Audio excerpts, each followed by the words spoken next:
Welcome, everybody, to another episode of Books and Betches, not to be confused with Books and Schmitches. Oh. I'm Kristen, and with me I have... Erica. And Maria. I forgot the cadence. First of all, welcome back from Hawaii. So happy that welcome you're back. Welcome back, you tanned Betch. It's actually Hawaii. It's fine. Okay. I've been saying Hawaii. W is V in Hawaii. Really? Yeah. Oh, she's cultured now. Yeah, she made sure she came back from that. Wait. I have a quick trivia question. When was Hawaii indoctrinated as a state in the United States? What year? Why? I can't remember. And you know what? Indoctrinate is not so much. It's very much like, just taken over and colonized. Yes, colonized. Yeah, they didn't want to be part of the states. They had no choice. They still do not. 1942. 59. Oh, wow. It's late in the game. It's very late. Very late in the game. Okay. Well, this is, I don't know. Is this a bonus episode? This is like a... We have no idea. This is a different kind of episode. No, I would say it's an episode about comics. Yeah, we haven't talked about comics yet. We haven't done comic books, which is crazy because I love comic books. Yeah. I haven't read that many comic books, but I like collecting them. It's kind of like It's like collecting books. Yeah. You buy them, but don't read them. What is that face that you just made, Erica? Because I like them. I just don't read them. Again, like several books that we buy. I like looking at the pictures. I bought Persuasion by Jane Austen. Have I read it? No. But you read books. But she's read some comics. She doesn't read comic books. I do read comic books. She does read comic books. I feel like you have read comic books. Yeah. I feel like you're lying right now. Saga is one of my favorite comic books. I want to read Saga so bad. You said you didn't read comic books, but I don't read that many comic books. She doesn't want to be caught in a full lie. We're digressing. Full stop. Full stop. Full stop. We have a special guest with us today who's been on the phone this entire time. I'm so sorry. Which is hilarious. So sorry, Steve. Spoiler, his name is Steve. So with us today is a good friend of mine, Steve Urena. Is it Urena? No, we've known each other for so long, you don't know how to pronounce my last name. It's probably Urena. Say it. Steve Urena. Is that not what I just said? You said Urena. Oh, really? You said Urena, yeah. I've definitely you're running away from this podcast. Steve, okay. I've known Steve for a really long time. We first met at work. This is actually a really funny story, Steve. I want you to explain it from your point of view. All right. So basically, I was in an elevator with my friend, and I was making fun of him, as I usually do. And you were in the elevator with us, and when I was talking about making fun of my friend, you just go, "Do it!" That's very much a Kristen thing. From that moment on, I was like, I gotta find who this person is, and I gotta be their friend because that's Kristen. That's just the perfect way to belittling any friend of hers is a hobby that she just enjoys. First of all, I remember it slightly different. The elevator doors opened, and you were grabbing him by the collar, and you had your fist up, and I was like, "Do it!" And you were like, "You're awesome." And then I was like, "Do it." So Steve just totally glossed over that he was going to fight somebody. Yes. Okay. I see how it is. The compromising position was not. Yeah. Listen, Steve, I'm for it. I'm on for it. That very much sounds like I'm like one of the Sopranos. I'm hanging somebody over a balcony. That's a very film moment. Yes. That's so much a film moment. Imagine you sit to hear a ding and it slowly just opens. That's it's what happened. Come here. Yeah. So Steve is a writer by every sense of the word. He writes for his job, he writes for fun, and he writes comic books, which I remember the first time you were talking about this, you brought it up. You're like, "Hey, I want to write a comic book." And I was like, "Cool." And then you did it. And I always tell the girls I have such a fascination with people who say they're going to do something and do it. Because she has no commitment to anything. Yeah. So I commend you on that. And the first comic book that you've written and published is called Slowpokes, which is about killer sloths. Can you tell us a little bit about what the hell... I wish you could have seen Erica just now. She just did a whole she loves mime sloths. I look sloths. like a sloth right now because I'm in brown. Erica is a sloth. When I think of sloths, I think of Erica immediately. Since I've known Erica, she's had a fascination with sloths, a thing with sloths, and I'm like, I don't know why, but I mean, it Erica. just looks so fucking funny. It is. I like the ones from Zootopia. Yeah. Dash. Yeah. So what are the sloths? What is your... tell us about your comic book, and then we'll get into your writing and how you started and all that. But tell us about Slowpokes. So Slowpokes is basically what would happen if sloths became fast. and to me, sloths becoming fast, they would become killing machines. So I always had it where if you look at a sloth, they look crazy. They look like they're up to something. They always have these sharp ass claws.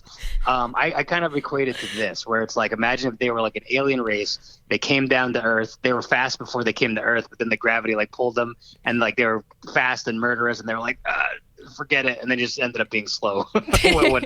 How it is now.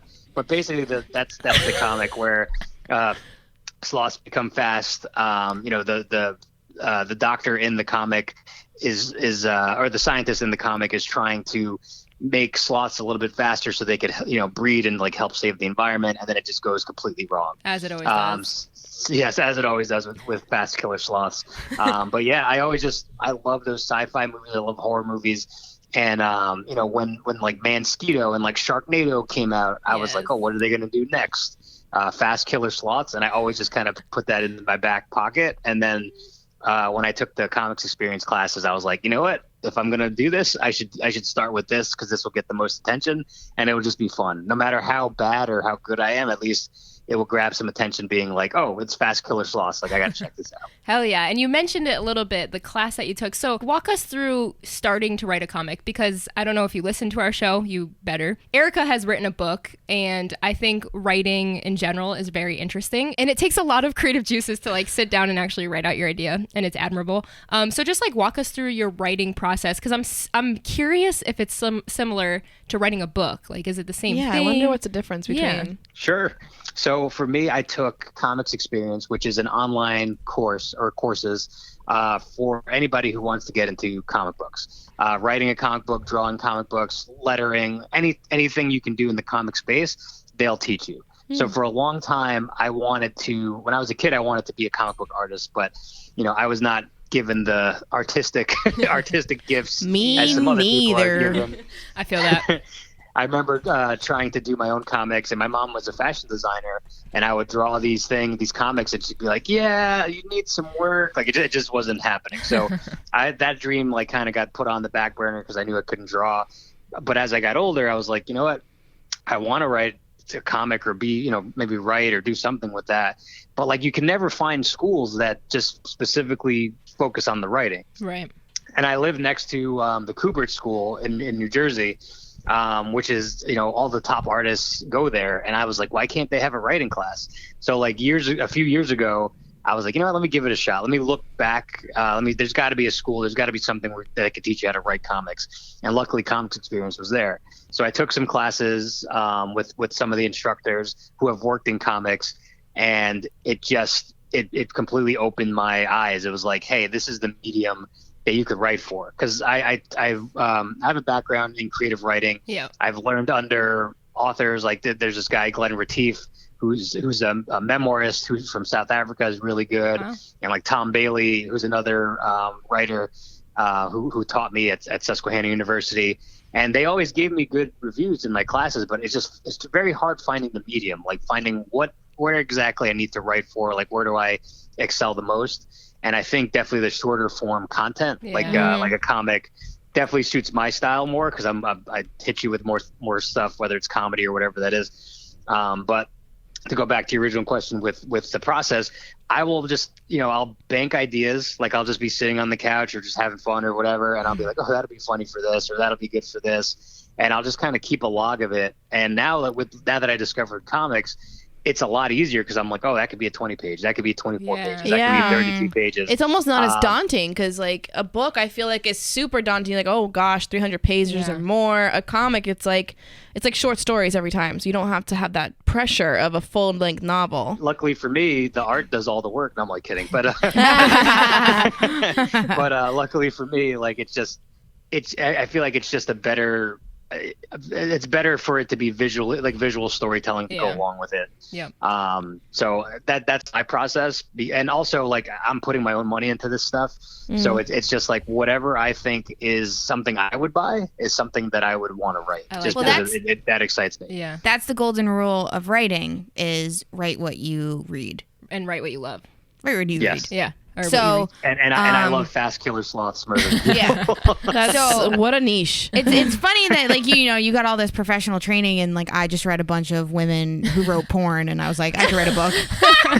Well, that's the other thing I was going to ask write you. what Like, you know, write what you love. Right, what you know. like, do you feel like you could have done this without the classes? Do you feel like that really helped? Like, did you get enough knowledge out of it? Like, how did it help you the most? I think it's just finding the medium, because I always knew I could write something. I just felt like with short story or fiction that just finding the audience is harder. Like, I feel like, they have all these places that take, story submissions and then for chapbooks and short story collections and all that stuff. But I just think, I feel like I'm too wacky for that. Like, I feel like, nobody's going to give me a chance off of some of the stuff that I come up with, at least with the comic and at least with stuff I could show them. It's like, all right, yes, this is a wacky idea, but the art is That's the cool. point. And like, Yeah. if you look It's inside, out there. like that is the point. But like, I just felt like, with all these short stories, I feel like a lot of these people are super talented, and everybody I feel like has that imposter syndrome sometimes. Yeah. Oh yeah.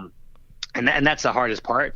But remember, if you're feeling like you're an imposter and you're reading and you're writing, whatever it is, like, you're not an imposter, you're an inspiration. Because Nice. how many people can say that they're writing anything or publishing anything or even just getting started on something? Yes. So because even just doing that is hard enough just to jump over those hurdles. Amen. So you're already, if you're doing it and you're starting it and you're writing your book like you're saying you're doing, then you're already on the right track. I love that. I needed to hear that. Yeah, it's true though. So I literally opened my work in progress over the week, like yesterday, the day before, and I was like, "That's empty." It's tough. It's tough. It's so hard to just start it. Like, I have a whole summary that I want to do, but I'm like, Yeah.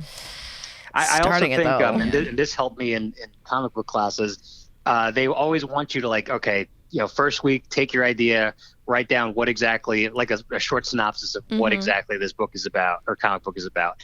And then you write your outline, and that's basically your roadmap. Yeah, right. Because if you're writing your comic, you can kind of follow that outline. It's like, yes, you could add to it, but at least you'd be like, all right, this is the core of the story. I cannot get away from this. And you can kind of pace it out where it's like, all right, I can get to, at least for me, I can get to a 20 or 25 pages. right. So that definitely helped me a lot, because I feel like with ideas, everybody has great ideas. Yep. But just like putting them in the right place, that's the hardest thing, I think, to do. Yeah. Totally agree. Yeah. So I guess my next question then is like, since you're writing and in your personal like work, you're also writing and you're Yes. always staying creative and you always have to have these like creative juices. So as also a creator, I know that gets really challenging sometimes when you spend your entire day doing the work and it's like, okay, well, my hobby is also the thing that I do at work. So like, how do you stay focused and creative and not wear yourself out, I guess? You got to relax. You got to have, and not relax where I'm like, oh, you got to stop. But like, you got to take the time for yourself to like have fun. That's when the best ideas arise, Yes, is when you're just yeah. you're not thinking about any of this stuff. It'll just come to you in like the shower or while you're cooking or whatever that could be. You can't 'Cause, see like, me, but I'm nodding so hard right now. Like, I'm like, yep, that's exactly it. Because like Fast Killer Sloths, I was like, that's hilarious and that's funny, but like that's not coming out of work. That's coming out of just messing around, bullshitting with my friends. Right. And just like, oh, that'll be funny, or like this would be good. Like there's so many ideas, and I show Kristen too. I'm like, oh, this would be great if I did this. Like, what's the worst that could happen? I love it. But you have to, you have to take that time for yourself and relax and everything like that. And just so one thing I read was, there's a masterclass by Joyce Carol Oates, and she said that when people have journals, they're very relaxed in their writing because there's no pressure. Yeah. There's nobody telling you like, oh, it has to be this way. It has to be anything. So I kind of took that into the comic space because I was like, if anybody wants to read this, great. But as long as like one person reads it, that's all I really am aiming for. Like, I don't Yeah. really care if people like it or hate it, whatever. It's me, and it's something that like I'm comfortable with and I'm happy with. So if I'm happy with it, then it'll find its audience on its own.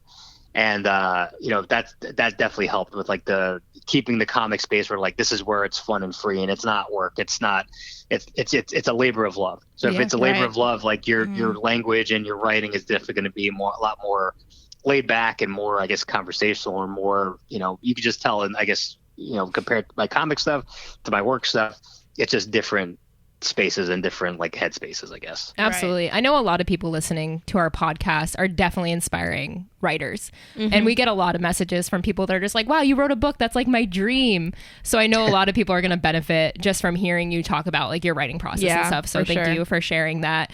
And I know you're working on a new project now that you have a Kickstarter out for. Is that active right now? It just finished about a few weeks ago. That's Zombie Date Night, correct? Yes. And- Zombie Date Night. I'm looking at it over Erica's shoulder right So now. are you sticking with the horror genre? Is that kind of where you've positioned yourself, or do you see yourself like expanding outside of the horror genre? And also just like quickly go over what Zombie Date Night is.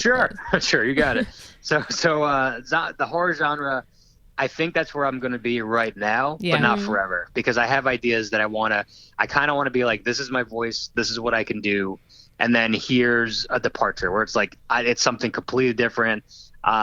Just to kind of, I want to play around. That's the best thing about these comics, is that nobody knows what the fuck I'm going to do because I'm crazy. Yes, I love that. Like fast killer sloths, okay, then zombies, it's like, what is he going to do next? And I want to create that anticipation and that like surprise factor of like, oh shit, what is this? Yeah. It'll be funny when you write a romance. Oh yeah. God. Yeah, well that's what I guess this is. No, I think it is Zombie Date Night a little bit. Yeah. I'm in. So, I'm in for a horror the premise romance. for Zombie Date Night is what if you went on a blind date and a zombie outbreak happened? What would you do? Oh man. Die. I'd be dead.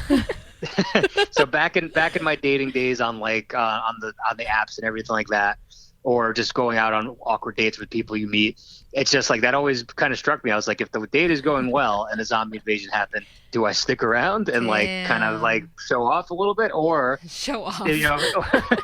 Or if the date is going terrible in a zombie outbreak, do you push her in? Fast will I bail? Yeah, exactly. Push her ass in. This is over. I can already see that. Like again, we're talking about comics, but I can already see this turning into a sketch. Yeah. Of Yes. in my head right now, it's Key and Peele. Yeah. And they're like, like when they like cross dress as women or whatever, but one of them is like that girl, right? Yeah. Imagine them on the date with the zombies, but they're still trying to continue the date while everything's on fire. Yes. Do you think you would survive a zombie apocalypse? Me? No Is way. that the whole question? Yeah. Are they slow or fast? Yeah, it really depends on the zombies. Are they Walking Dead zombies, or are they like the zombies are normal? Where like they don't run, they don't aren't slow, but they could run. They move as fast as a normal human being. Honestly, after this pandemic, I'm gonna say no, because I've seen how people react Well, your in knees pandemics. are real bad, too. Yeah, fuck off, Steve. Who invited this guy? you did? Eric. I feel like zombies would go for your knees and be like, there's not enough meat there. Is it Those are both gone. Zombieland? That's the one with Zombieland. Yeah. Yeah. So I feel like I picture Zombieland to be like the most realistic situation. I don't know if either of you seen Train to Busan, the No. Korean That film. movie's great. Right, Steve? You know. They're making an American version because, American can't just, like, leave shit alone. Yeah, boo, no, we don't It's like, need, no, we don't let's need just that. colonize Nobody's your asking film, for that. too. Like, fuck you, shut Ew. up. So, Train to Busan is this Korean film that I adore. And the zombies from that film is what my worst nightmare is. If they're like that. And just imagine that on a first date. Yeah, they're Ooh. fucking fast It'll and break all the scary. Oh, ice. isn't like 28 Days Later? Aren't those That zombies movie sucked. crazy? Is That that? movie's good. I don't know. I like that movie. Yeah, don't they go fast? They I run. think those ones are scary. Yeah, and they're like, That's the one that Shaun of the Dead was spoofed after, right? that was from Dawn of the Dead.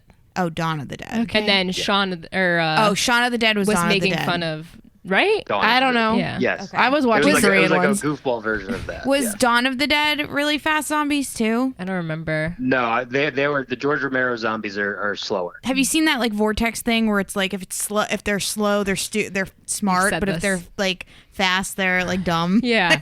No, They can't be I- if they're fast and smart, we're You fucked. can't. Yeah, you can't Train do to both. Busan. Yeah. Train to Busan. Although they can't hear it. You can't be There's, like, fast some and kind of smart issues. zombies like that. Is Either not, way, I don't think I'd do well. I don't. I would have my bat, but I would not. I be would well. just go to an island or go to the top of a mountain, and I think I'd My be fine. ideal situation would be Woody Harrelson in Zombieland.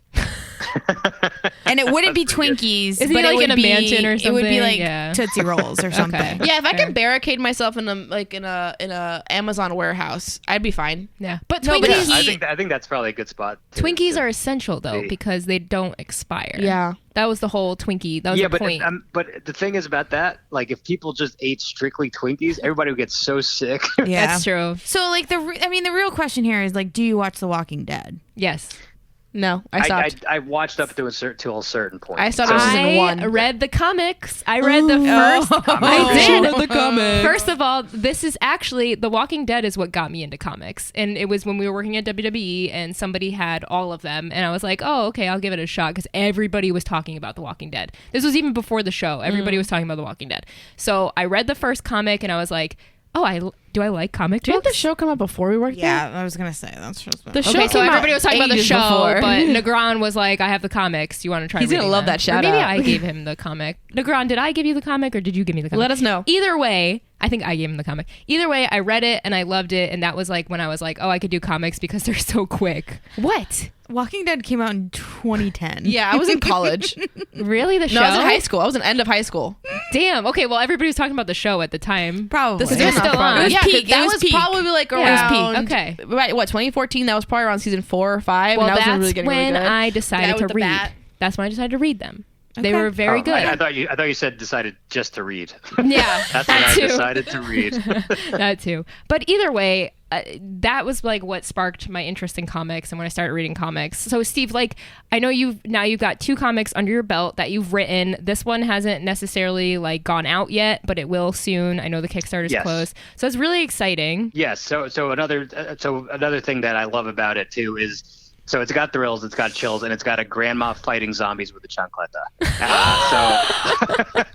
Yeah, Maria. Based on my real grandmother, I always try to put the. You just went after my Dominican heart and you won me over. Yeah, Steve, where's your family from? So I am mixed as fuck. So I am Puerto Rican, Dominican, and Chinese. Hey, so my brother. Yeah, and he looks Dominican and Chinese. But how are you feeling? Do you feel good? Like what's next for you? I feel good. I have another project which I'll talk to you guys offline about that will Ooh. be Ooh, available we get this new. sometime soon, which I will. Kristen will probably be doing a trailer for me again, but if things go right, because things are in the works. If things go right, hopefully it'll be out within the next few months. But yeah, I feel good. I'm very grateful of people that have given me a chance, want to read my comics. Somebody came out to me and said they wanted to get a Slowpokes tattoo. And I was like, Are what? you kidding? Seriously? Oh my god. Yeah. Well, I gotta say, I was looking over Erica's shoulder at the original Kickstarter page, and the shot of the sloth with the bloody like paw. Oh yeah. That I don't know if any of you had watched way back when in the 90s the Batman animated series. No. Yes, It was- I love that show. Okay, so the Poison Ivy episode where like she pretends she's good now and then she has a whole new family or whatever, but then she Yes. creates little like green monster men. That's what it just reminded me of. And you just took me back to the nostalgia of one of my favorite shows as a kid. Oh, I love that. That's awesome. Damn, a tattoo. That's serious. That's awesome. That is serious. And for my first one, I'm like, shit. Like I hope I do well for this next one. I think Where you people made want it. to keep coming back. I think it's official. You've made it. Yeah. We'll see. My goal is at the very least for Slowpokes a Halloween Horror Nights haunted house. Yes. With the Slowpokes in it. Oh I my would god. love that. I would love that so much. And this is perfect too because it's coming out in October and Halloween is coming up quick. So thieving. yes. I guess like I only have a couple more questions here for you, but Sure. a fun one. If you could jump into any comic book and live that life for a day, which comic book are you jumping into? And you can't say your own. I would jump into Spider-Man. Like that's just like just imagine Easy. swinging past the city and like just Easy. hanging out. I'm a basic That's bitch. an I easy love one. Batman. I would do Batman any day. Yeah, I don't understand your obsession with Batman. I don't know, man. It's my like childhood. Don't come for me. It's like some rich dude who has got toys. Lucky motherfucker. Erica, have you ever read Yeah. a comic book in your life? I don't know. If I have, it's been many moons ago. I'll send you guys both Zombie Date Night and Slowpokes. You guys can check it Hell out. yeah. Fuck yeah. I wasn't I a have it, comic but- book reader much. I was a manga reader. Really? Yeah. Oh, Why does that surprise me? Why does it surprise you? I don't know. I spent most of my middle school years in Sargis Comics in New London, Connecticut. Really? hours. Yeah, every day I'd be there after school, sitting on a random couch reading manga. No shit. Yeah, and then the guys downstairs are playing D&D, like all the old guys. Like, I love that. That's I love awesome. Different life. yeah, different life. I miss it. Okay, and then the last question I have for you, buddy, is, like I said, a lot of people listening to this are probably inspiring writers. So on like a big level, whether you're writing a book, a comic book, a short story, literally writing a newspaper, just give us your best advice to those people who want to get published and want to get their work out there. You can do it too. Love Like that. that is all I need to say. You can do it too. Because if I started my comic career with Fast Killer Sloths, like I made sure I self-published it because I was like, this is what I want to do. If I went anywhere else with that, they would have thrown me the fuck out. So like you can do Idiots, it too. all of them. Anybody, if you have an idea, put it on paper. There's always a place for you. Like just get started and start, doing what you need to do. Yeah. And also I would say like, I know this is a hard one. Don't be afraid to fail because failing is learning. Yeah, that's Yeah. the Every hardest time one. you fail, you learn. Like I've failed plenty of times.